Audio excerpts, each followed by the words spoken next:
FTI এ Nasiruddin sir একটা class নিয়েছিলেন ডিরেক্টরদের। তা নাসিরুদ্দিন ক্লাস নিচ্ছেন, প্রথম দিন সবাইকে, মানে এটা শোনা গল্প, আমি জানি না সত্যি সত্যি হয়েছিল কি না, কিন্তু চমৎকার লেগেছিল আমার।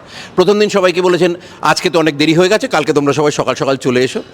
তা সবাই সকাল সকাল চলে এসে নাসিরুদ্দিনের ক্লাস সকালবেলা থেকে রাত্রিবেলা অবধি হরেক রকম কাজ করিয়েছে, পিটি করিয়েছেন, দৌড় করিয়েছেন, সাঁতার কাটিয়েছেন, একটা আর্মি ট্রেনিংয়ের মধ্যে দিয়ে নিয়ে গেছে। রাত্রিবেলা ঝমঝম করে বৃষ্টি পড়ছে, তখন বৃষ্টিতে ভিজিয়ে টিজিয়ে নিয়ে গিয়ে এবার সবার হাতে সুতো দিয়ে বলেছে এবার সুতো পড়াও।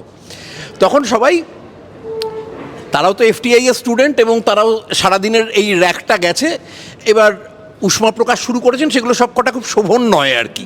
হ্যাঁ, মানে তারা তখন বাকি সব জায়গা টায়গা, সম্মান, শিক্ষা সমস্ত কিছু ভুলে টুলে গিয়ে তারা যখন এইসব শুরু করেছে, তখন নাসির নাকি বলেছেন এবার তোমাদের শিক্ষা কমপ্লিট হয়েছে, তোমরা জেনেছো একটাদের সাথে কী কী করতে নেই।